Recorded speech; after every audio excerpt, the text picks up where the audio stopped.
Hi, I'm Imogen Lamport. I'm Jane Kesey. And I'm Jill Chivers, and we are from 16 Style Types.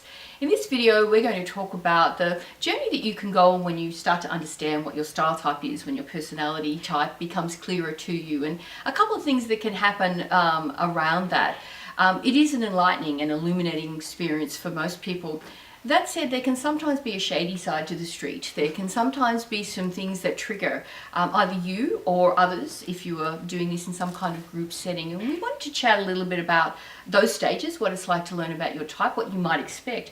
But specifically, we want to chat a little bit about what it's like when you are triggered and why that can happen and what you can do if that happens and what you can do if you're experiencing this with others, how you can help other people who might be having their emotions spiked a little bit by what they're learning. So Jane, we thought maybe you could share as a long-term practitioner and thought leader, author in this space, you know, what do you notice about when people first come to understand psychological type personality? You know, what are some of the things that can happen? Well, I think one thing to be aware of is it is a complex system, and grasping 16 types all at the same time doesn't happen. You know, you learn your knowledge over time. So what often happens is the first realization is, oh my gosh, I'm okay. You know, my mother's tried to turn me into something else, or I've been beat up for being who I am, and I am a great person, and I have strengths.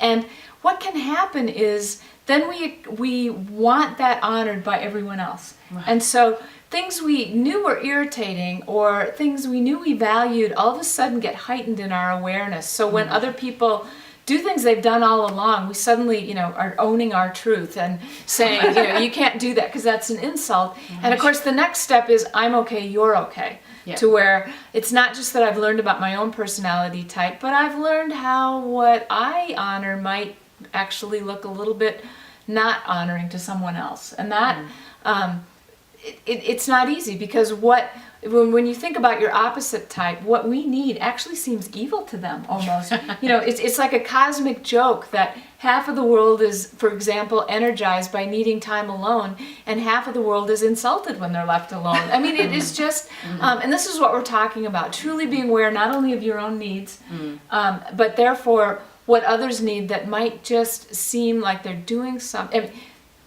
Too often in training, someone has come up to me halfway through and said, I wish I'd known this 10 years ago and I wouldn't be divorced. Yeah, I personally don't know how I would have a relationship with a single human being on the face of the globe without knowing this. And I'd still like you, Jill. It just helps to explain so much, yes. But it also gives you a respectful way of doing a couple of things. One is communicating with people who are different to you. The other is providing space around something you don't understand. And this can happen where somebody triggers us, or we're triggered by something, and we can impose on that a set of beliefs or assumptions about what that person is trying to do to us. And when we can let go of that and step into the unknown of something's happening for that person that isn't clear to me and is really different to how I do it, you just allow for so much more understanding and respectful human relationships. Without it, I think we're just a bit, I feel I would be stumbling around blind with scissors on the ends of my hands, you know, cutting up the furniture. And I think something that can also happen is we can get triggered where the mirror has been held up. Right. And we see not just the good, but also some of the things that, well, maybe that's why I annoy people, or maybe, you know, like there's sometimes things that we like to pretend aren't there. Yes. And I think that can also be something that sometimes the mirror can feel a little bit like there's you know, it's a mirror with a few hundred watts of light around it. And it can feel a little confronting. Yes. Have you got any tips, Jane, of how to deal with it if you kind of hit some of those points? And I know some people have mentioned after getting their style type report, there's a little bit of unease and triggering in some ways going on. Well, I think one way to look at it is no matter what type you are, every single one of your strengths overused becomes a problem. And so just recognizing when you should just pull back a little bit can be helpful. You know, I'm an idea person full of ideas. Once in a while, it's helpful if I bring those ideas and make them into reality. Right. For example, I can't just keep spinning ideas. I'm trying to just think of, you know, light examples, but they also come with a blind spot. Yeah. And so when you think about being a big idea person, you're going to have a built-in blind spot for reality, whether it's losing your car keys constantly or your car in the parking lot. Right. And when we take that kind of playful approach to our strengths, it helps us stop feeling like we're judging ourselves. It gives us a framework for thinking about how might I be really irritating to other people, or where could I really let somebody down, because type's never an excuse.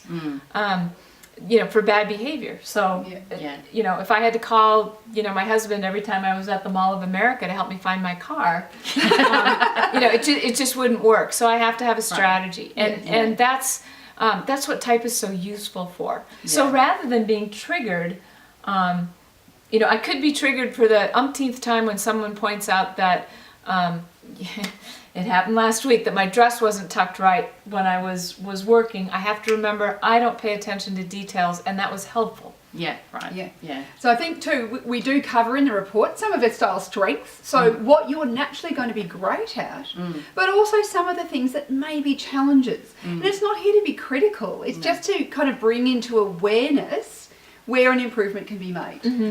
Because often they are those things that may be the things that are holding you back. From what you want to, achieve. Yes. So, and we've had some people say it was reading those style challenges that made me absolutely certain this was the correct style type for me, because they were positioned in a way that I could hear them, I could accept them, and they were absolutely accurate for me. So either I was basing my style on something that was incorrect for me, or it was just never in a format that I was able to take that information.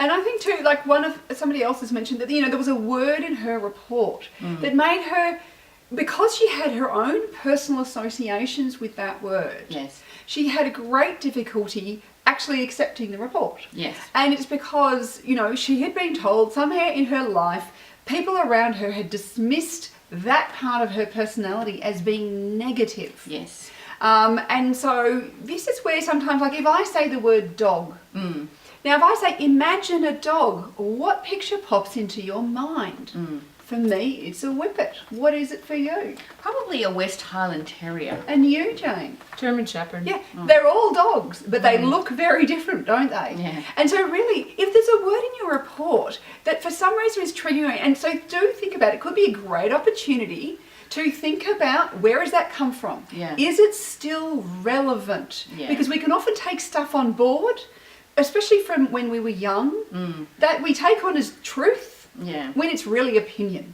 Yes. And so it's good, sometimes this could be a great opportunity to actually go, actually this is still relevant. And does that word mean what they were saying, or could this be something that's actually more positive? Yeah. So then it's going on, and if the word just keeps triggering you, why not replace it with a different word that works for you? Yeah. And then you can read the report as a whole. You can print it out, cross it out, put your own word in there. We don't mind. Yeah. But so think about some strategies. If you are being triggered, what are the reasons? Because it can be that there's been external things upon you, particularly if you grew up in an area or in a household or wherever where you were a bit less like the people around you. So it was a little bit less accepted. Yeah. Here's another challenge for you. If there's an image in your report that you're going, I wouldn't wear this, a pair of shoes or a purse that you'd never use. I challenge you to figure out why we included it in the report, because I can think, for example, of a specific pair of very unusual shoes, and you'd be probably right saying I would never wear those, but the point is you might be the kind of person who looks for the unusual shoes that no one else will have, and there's no way we can produce a report that has images that fit people who are looking for a unique thing that no one else can imagine. By its very nature, it defies, too much definition. And we're not going to find that in a stock image. I would encourage you, if you're being triggered, to be kind to yourself. I think that is incredibly important. This journey of discovering yourself can be multi-layered and deep, rich and complex, and probably lifelong. And as we've explained in other videos, there is a complexity and depth to the model that we are using, which we believe is the best model for understanding personality and personality development. But there is this richness to it. And just because it's not immediately obvious where we're going, we want you to know that all of that richness is built into your star report. So go go easy on yourself as you're discovering. Don't drop anchor too soon. Lean into any curiosity or questions that you have and give yourself a little bit of room for what might happen if you let things sit, or you ask questions, or you interrogate memories or associations. These are all really useful things to do, and if you're in a community with others who are also being triggered, give them that same gift. The gift of a little bit of space, some gentle questioning, not assuming that you know what somebody else's experience is like.